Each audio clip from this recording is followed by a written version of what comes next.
Assalamualaikum warahmatullahi wabarakatuh. Selamat pagi anak-anak. Kita lanjutkan pembelajaran hari ini tema 1 ST2 PB4, yaitu tentang hari ini kita akan membahas tentang kenampakan alam dan kenampakan buatan. Sebelum itu, hari ini saya harapkan semuanya bisa hadir semua ya, bisa mengikuti pelajaran dengan baik. Tujuan pembelajaran pada hari ini yang pertama adalah mengamati gambar pada buku siswa halaman 89 dan sampai halaman 90. Ada beberapa gambar, silakan diamati ya. Di situ ada gambar kenampakan alam. Ya. Kemudian tujuan pembelajaran yang kedua yaitu mengamati gambar peta, kemudian menyebutkan kondisi geografisnya. Dan yang ketiga adalah mengidentifikasi perilaku yang sesuai atau yang tidak sesuai dengan nilai-nilai Pancasila dengan benar. Baiklah, kita awali pembelajaran hari ini. Saya beri penjelasan dulu. Kenampakan alam yaitu adalah segala sesuatu yang tampak di sekitar kita. Kenampakan alam itu dibagi menjadi dua. Yang pertama kenampakan alam buatan, yang kedua adalah kenampakan alam bukan buatan, yaitu alami ya. Jadi kenampakan alam buatan dan kenampakan alam alami ya. Kalau kenampakan alam alami ya, berarti ada dengan sendirinya, yaitu diciptakan oleh Tuhan yang Maha Esa. Kemudian sedangkan kenampakan alam buatan berarti masih kenampakan alam yang ada campur tangan manusia.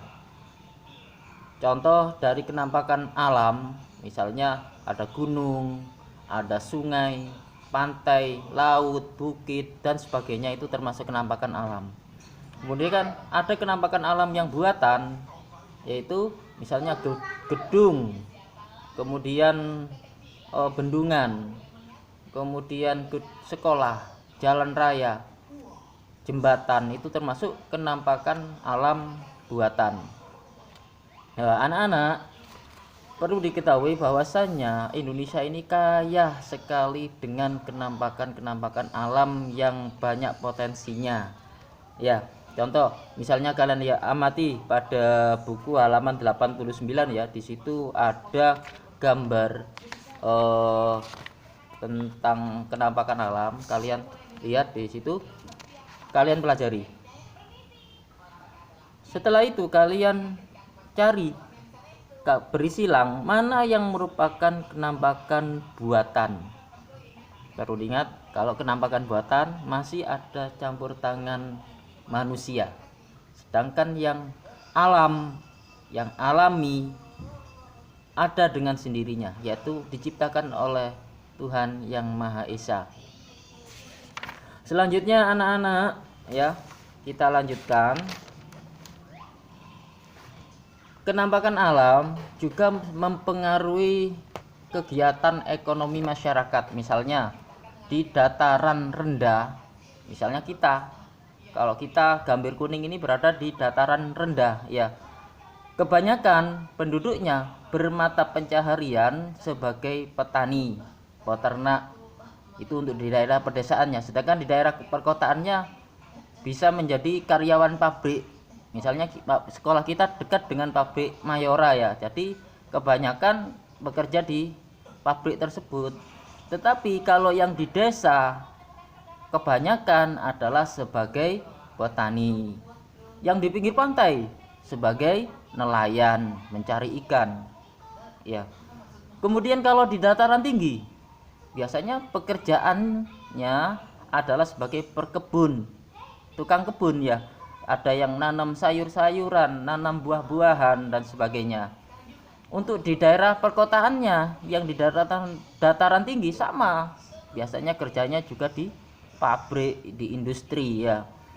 Di di daerah pantai jelas ya, jadi sebagai nelayan kebanyakannya rata-rata ya. Kemudian anak-anak, hawanya atau suhunya juga berbeda. Di dataran rendah dan di dataran tinggi berbeda. Kalau di dataran rendah biasanya itu hawanya panas, ya. Kalau di dataran tinggi hawanya sejuk dan dingin. Itu juga mempengaruhi tentang geografis Indonesia. Kemudian keragaman flora dan fauna yang ada di Indonesia ini juga dipengaruhi oleh geografis Indonesia. Flora itu adalah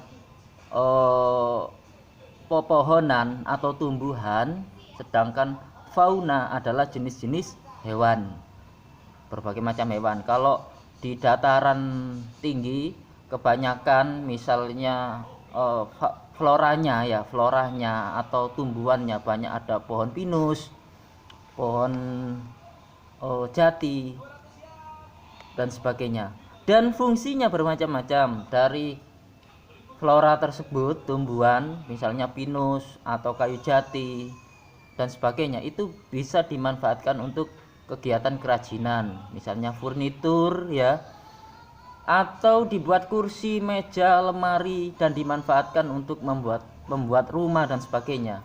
Sedangkan faunanya juga bermacam-macam. Fauna itu hewan, ya.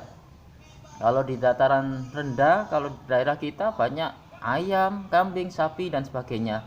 Fungsinya juga banyak, bisa diambil dagingnya, kulitnya, bulunya, telurnya dan sebagainya. Mungkin itu anak-anak untuk pelajaran hari ini. Kalian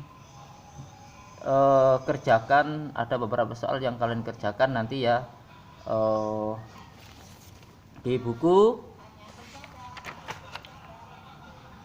Saya share nanti tugasnya. Untuk pembelajaran ini saya kira cukup.